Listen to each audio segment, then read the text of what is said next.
Hello guys, welcome back to my channel. So guys, आज हम इस वीडियो में डिस्कस करने वाले हैं टाइप्स ऑफ बोन सेल्स। हम बोन सेल्स के बारे में डिस्कस करेंगे। इससे पहले हमने कंपोजिशन ऑफ बोन्स, जो हमारा प्रीवियस वीडियो है उसमें हमने डिस्कस की है, जिसमें हमने ऑर्गेनिक एंड इनऑर्गेनिक जो सब्सटेंस होते हैं, मटेरियल्स होते हैं, उनके बारे में हमने डिस्कस की है। तो इस वीडियो में हम बोन सेल्स के बारे में डिस्कस करने वाले हैं पर्टिकुलर।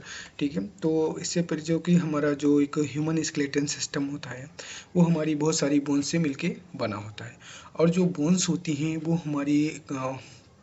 वो हमारी सेल्स और ऑर्गेनिक एंड इनऑर्गेनिक जो मटेरियल होता है उससे मिलके बनी होती है। ठीक है, तो आइए सीखते हैं। तो जैसे कि जो हमारी bone consist of 4 types of cells. जो हमारी बोन्स होती हैं बेसिकली उनमें 3 टाइप्स की जो प्राइमरी सेल्स होती हैं वो 3 टाइप्स की होती हैं। ठीक है, तो उनके क्या नाम है उनके बारे में सीखते हैं। ऑस्टियोप्रोजेनाइटस cells, then osteoblast cells, osteocytes and osteoclast. ठीक है, तो ये हमारी सेल्स होती हैं। ठीक है, 4 टाइप्स की। तो इनको there are names all start with the prefix osteo. अब जैसे कि आप यहाँ पे देखो, सारी जो हमारे जितने सेल्स के नाम हैं, बोन सेल्स के नाम हैं, उनके सबसे पहले क्या लेगा, ऑस्टियो। यहाँ पे भी देख पा रहे हैं ऑस्टियो। तो ऑस्टियो ये क्या है, ऑस्टियो मीन्स हमारी बोन। ठीक है, जहाँ पे कोई ऑस्टियो वर्ड आता है तो उसको हम बोन समझेंगे। ठीक है, ऑस्टियो ऑस्टियो मीन्स हमारा मतलब बोन होती है। ठीक है, and then these cells are responsible for growing, shaping and maintenance of bones। और ये हमारी जो बोन सेल्स होती हैं वो ग्रो, हमारी जो बोन होती है ग्रो करती है एंड उसमें हेल्प करती है एंड शेप प्रोवाइड करती है। जो बोन होती है, बॉडी होती है, इसको शेप प्रोवाइड करती है and the maintenance of bones, और बोन को मेंटेन करके रखती है। ठीक है, each cells has unique function. अब जो ये सेल्स होती हैं, ठीक है, इनका हर एक सेल का अलग एक यूनिक फंक्शन होता है and found in different location in the bones. और जो हमारी बोन्स होती हैं उनमें एक डिफरेंट लोकेशन पे ये इन प्रेजेंट होती हैं। ठीक है, पाई जाती हैं। तो जैसे कि आप यहाँ पे देख पा रहे हो, हमारी एक बोन मैट्रिक्स है, बोन है। ठीक है, उसको एक ट्रांसवर्स सेक्शन कट किया गया है। तो यहाँ पे हमको ये सब इस टाइप से देखने को मिलेंगी। ऑस्टियोक्लास्ट है जो हमारी रिजर्व्स बोन, ये हमारी बोन को रिजर्व करके रखती है। And osteogenic cells means stem cells, इसको हम जो स्टेम सेल्स के भी नाम से जानते हैं। देन उसके बाद ऑस्टियोब्लास्ट, ऑस्टियोब्लास्ट जो फॉर्म्स बोन मैट्रिक्स, और ये हमारी ऑस्टियोब्लास्ट जो सेल्स होती हैं वो बोन मैट्रिक्स बनाती हैं। ठीक है, एंड देन उसके बाद में ऑस्टियोसाइट, ऑस्टियोसाइट क्या करती है, मेंटेन्स बोन टिश्यू, जो हमारे बोन टिश्यू होती हैं उनको मेंटेन करके रखती है। ठीक है, तो आइए इनको वन बाय वन करके सीखते हैं। तो सब फर्स्ट ऑफ ऑल हम सीखने वाले हैं ऑस्टियोप्रोजेनाइटस cells. Osteoprogenitors cells also known as osteogenic cells, और इसको क्या हम ऑस्टियोजेनिक सेल्स के नाम से भी जानते हैं एंड स्टेम सेल्स के भी नाम से जानते हैं ऑस्टियोप्रोजेनाइटस सेल्स को। Then these are immature cells, और कैसी हैं ये, मेच्योर सेल्स होती हैं and primarily located in the bone marrow in the end periosteum. और ये हमारी जो सेल्स होती हैं वो प्राइमरली इनका जो लोकेशन होता है वो हमारी बोन्स, बोन मैरो, बोन में जो हमारी सॉरी बोन्स होता है, बोन में जो बोन मैरो तो वहाँ पे, एंड देन पेरियोस्टियम। और जो हमारी बोन्स होती है उसकी आउटर लेयर होती है पेरियोस्टियम। ठीक है, वहाँ पे ये हमारी ऑस्टियोप्रोजेनाइटस सेल्स होती हैं, प्रेजेंट होती हैं। एंड देन उसके बाद दे मेच्योर इनटू ऑस्टियोब्लास्ट। और ये सेल्स जो होती हैं कहाँ पे मेच्योर होती हैं, ऑस्टियोब्लास्ट जो सेल्स होती हैं, ऑस्टियोब्लास्ट उसमें, उन सेल्स में मेच्योर होती हैं another types of bone cells, और वो हमारी दूसरे टाइप की सेल्स होती हैं। ठीक है, सेल्स और स्मॉल्स, और ये सेल कैसी हैं, स्मॉल होती हैं एंड फ्लैटेंड स्पेंडल शेप, और इनका जो शेप होता है कैसा होता है, फ्लैटेंड स्पेंडल शेप होता है। And these cells help in bone repair and growth. और ये जो सेल्स होती हैं वो क्या करती हैं, हमारी जो बोन होती है इसको रिपेयर करने में हेल्प करती हैं एंड बोन को ग्रोथ करने में, बोन को जो हमारी बोन है उसको ग्रोथ करने में हेल्प करती है। ठीक है, जैसे कि आप यहाँ पे देखो ऑस्टियोप्रोजेनाइटस सेल्स है, फिर ऑस्टियोब्लास्ट एंड देन कन्वर्ट हो जाती है ऑस्टियोसाइट में। ठीक है, तो आइए अब यहाँ पे ऑस्टियोब्लास्ट के बारे में हम सीखते हैं। तो ऑस्टियोब्लास्ट सेल्स जो होती हैं वो होती हैं मोनोन्यूक्लिएटेड, ठीक है। जो यहाँ पे आप देख पा रहे होंगे ये हमारी ऑस्टियोब्लास्ट सेल है, ठीक है। तो यहाँ पे एक सिंगल न्यूक्लियस होता है, ठीक है। तो इसको हम मोनोन्यूक्लिएटेड सेल्स बोलते हैं, ठीक है। देन उसके बाद क्या, अगर शेप की बात करेंगे तो इसका शेप जो होता है क्यूबॉइडल शेप होता है, ठीक है। एंड देन उसके बाद में ऑस्टियोब्लास्ट फॉर्म्स बोन मैट्रिक्स, और जो ऑस्टियोब्लास्ट सेल होती है वो क्या करती है, बोन मैट्रिक्स बनाती है, ठीक है। They are commonly found in growing periosteum and endosteum. जो हमारी जो बोन होती है, ठीक है, वो कहाँ पे ये सेल्स पाई जाती हैं, बोन की पेरियोस्टियम एंड इंडोस्टियम। जो हमारी पेरियोस्टियम होती है, पेरी मीन्स जो हमारी आउटर जो लेयर होती है, आउटर लेयर ऑफ बोन्स, जो हमारी बोन्स होती हैं उनकी आउटर लेयर होती है, एंड इंडोस्टियम होती है जो इनर लेयर होती है, ठीक है। तो वहाँ पे ये पाई जाती हैं। दीज आर बोन सेल्स, और ये bone cells are primary responsible for bone formation. और ये क्या करती हैं, जो हमारी ऑस्टियोब्लास्ट सेल्स होती हैं वो बोन फॉर्मेशन मतलब बोन्स बनाती हैं, ठीक है।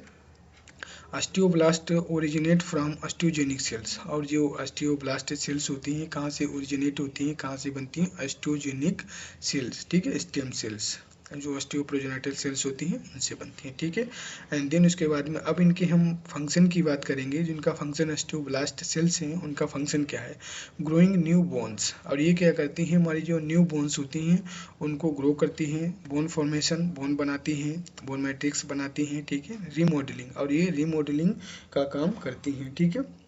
एंड देन उसके बाद हीलिंग डैमेज और ब्रोकन बोन्स। और क्या होता है, जैसे कोई सपोज दैट कोई बोन फ्रैक्चर हो जाती है, ठीक है, या फिर डैमेज हो जाती है, तो उसको क्या हील कर देती है, उसको रिपेयर कर देती है, रीमॉडलिंग कर देती है, ठीक है।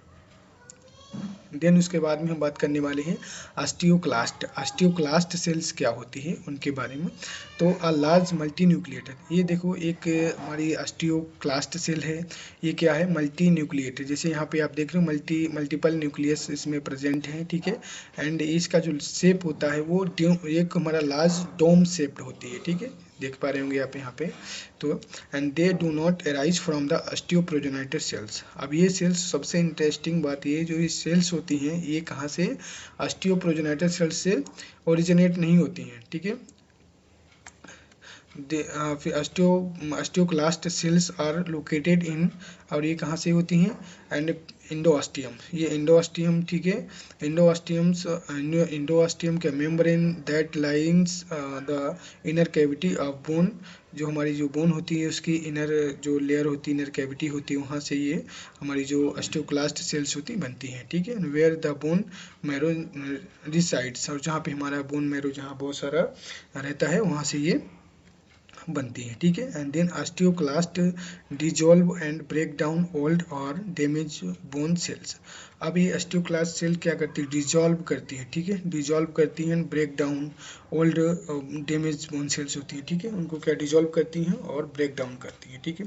एंड देन उसके बाद में ऑस्टियोक्लास्ट और बिगर देन ऑस्टियोब्लास्ट, और जो ऑस्टियोक्लास्ट जो सेल्स होती हैं वो हमारी ऑस्टियोब्लास्ट सेल से बड़ी होती हैं, साइज में बड़ी होती हैं, ठीक है। एंड देन उसके बाद में अब इनका काम क्या होता है, फंक्शन की बात करें तो break down old bone tissue. ये जो हमारा ओल्ड जो बोन टिश्यू होती है उनको ब्रेक डाउन करती हैं, and to make for new healthier tissue to replace it.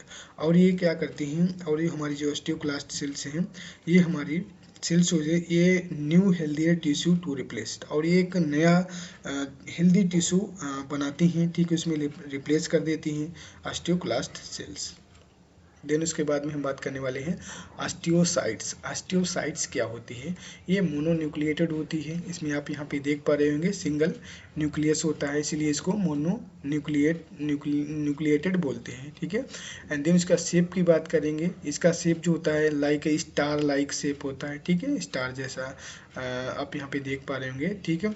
और इट एक्यूपाइज स्मॉल चेम्बर कॉल्ड लिक्यूना। अब जैसे कि यहाँ पे आप देख पा रहे हैं सेल्स को क्या है, यहाँ पे ये चारों तरफ से एक एक्यूपाई किया हुआ है, ठीक है, जिसको हम बोलते हैं लेक्यूना, ठीक है। और जो यहाँ पे जो इसके ये निकले रहते, ये यहाँ पे आप देख पा रहे हैं कैनालिकुलाई, ठीक है, कैनालिकुलाई होती हैं। देन इसके बाद में ऑस्टियोसाइट सेल्स यहाँ पे है, ठीक है, कैल्सिफाइड मैट्रिक्स बनाती है, ठीक है। ठीक है। एंड देन उसके बाद में अस्टियोसाइट्स और मेन सेल्स, और क्या है, अस्टियोसाइट जो सेल्स होती हैं, मेन सेल्स होती हैं फुली डेवलप्ड, ये पूरी तरीके से विकसित सेल्स होती हैं, विकसित सेल्स होती हैं, और मेच्योर बोन सेल्स, और मेच्योर बोन सेल्स होती हैं, ठीक है। That are drive from the osteoblast, और ये सेल्स होती हैं अस्टियोब्लास्ट सेल से ड्राइव की जाती हैं, मतलब ली जाती हैं, बनती हैं, ठीक है। Act like a security inside our bones, और जो हमारी बोन्स के अंदर क्या करती हैं, एक सिक्योरिटी का काम करती हैं, लाइक ए सिक्योरिटी काम करती हैं, ठीक है। They can send a signal to the osteoblast and osteoclast to repair damaged bone tissue.